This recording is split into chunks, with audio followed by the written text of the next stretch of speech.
করে আশেপাশের কাঁচ ফাটিয়ে দেয়, এমনকি জল গরম হয়ে ফুটতেও শুরু করে। এরপর হঠাৎ থেমে গিয়ে জলের মধ্যে পড়ে যায়। সবাই এই আকস্মিক ঘটনায় থরথর করে কাঁপছে। তখন সমস্ত নিরাপত্তাকে উপেক্ষা করে এলি বাথটবের ভিতর থেকে মাথা বাড়িয়ে তাদের দিকে হেসে ব্রিজেটকে উদ্দেশ্য করে বলে, তোমাদের মা এখন পোকাদের সাথে আছে। কথাটা শেষ করতেই বিকৃতভাবে তাদের দিকে হামাগুড়ি দিয়ে এসে হাতে একটা বড় ভাঙা কাঁচের টুকরো নিয়ে বেথের দিকে ঝাঁপিয়ে সেটা তার হাত লক্ষ্য করে সোজা ঢুকিয়ে দেয়। ব্যথায় চেঁচিয়ে ওঠে বেথ। এইরকম অবস্থায় পিছন থেকে ব্রিজেট জোরে চেঁচিয়ে মাকে থামতে বলে, কিন্তু এলি তার এখন কাউকে মনে নেই। কথাটা শেষ করেই তার উপর ঝাঁপিয়ে পাশে পড়ে থাকা ট্যাটু মেশিনটা তুলে ওটায় নিজের রক্ত লাগিয়ে ঠিক ব্রিজেটের চোখের পাশে ঢুকিয়ে দেয়। ইতিমধ্যে ওদের চিৎকার শুনে গ্যাব্রিয়েল পিছন থেকে ঘরে ঢুকতেই এলি বিদ্যুতের গতিতে ওর উপর ঝাঁপিয়ে ওর চোখটা উপড়ে ছুঁড়ে দেয় জেক নামের পাশের ফ্ল্যাটের ছেলেটার মুখে। ফলে দম আটকে সেও গ্যাব্রিয়েলের সাথে মারা যায়। বাইরে যখন এই ভয়ানক ঘটনা ঘটছে তখনই সুযোগ বুঝে বেথ দরজা লাগিয়ে দেয়। এলি ভিতরে ঢোকার জন্য তখন দরজায় মাথা ঠুকছে। বেথ বাচ্চাদের সাহায্য নিয়ে দরজা আটকে ওটার সামনে ভারী জিনিস রেখে আটকে দেয় এবং বাইরেটা দেখার চেষ্টা করে যে কি হচ্ছে।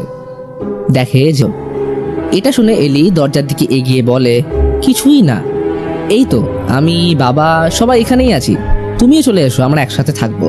কিন্তু মা, তোমায় তো সুস্থ লাগছে না।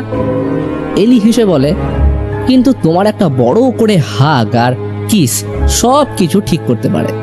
এই কথাটায় কনভিন্স হয়ে বেচারা ক্যাসি দরজার লক খুলতেই এলি ওর গলা টিপে ধরে। প্রচণ্ড জোর ঠেলে ভিতরে আসতে চাইলে ড্যানি আর বেথ তাকে বাঁচিয়ে দরজা বন্ধ করে দেয়। এর মধ্যে কারোর ব্রিজেটের কথা মনেই ছিল না। কিছু একটা আওয়াজ শুনে রান্নাঘরে আসলো, দেখে সে কাঁচের গ্লাস চিবিয়ে খাচ্ছে। ভাঙা কাঁচের টুকরোগুলো কণ্ঠনালী হয়ে নামতে দেখা যায়, অর্থাৎ ব্রিজেট ডেডাইটসে পরিণত হচ্ছে। তখনই ও বেথের উপর ঝাঁপিয়ে শ্রেডার দিয়ে পায়ের চামড়া উপড়ে দেয়। প্রচণ্ড যন্ত্রণায় ছটফট করতে করতে নিজেকে বাঁচানোর জন্য পাশে পড়ে থাকা প্রেসার কুকার দিয়ে ব্রিজেটকে মারলে সে অজ্ঞান হয়ে যায়। কিন্তু ডেডাইটসদের মারা কি এত সহজ?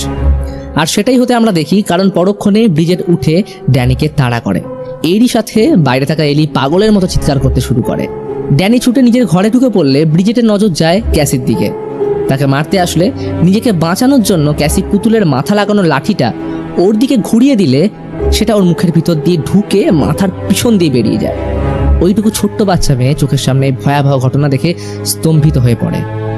ব্রিজেট মুখের ভিতর থেকে লাঠিটা বের করে সেখানেই পড়ে যায়। যাই হোক, কিছু তো লাভদায়ক হলো। ক্যাসির এগুলো দুঃস্বপ্ন মনে হচ্ছিল। বেথ ওর মুখে লেগে থাকা রক্ত মুছে সান্ত্বনা দিয়ে বলে, আমি তোমাদের কথা দিলাম এই অ্যাপার্টমেন্ট থেকে তোমাদের বের করব।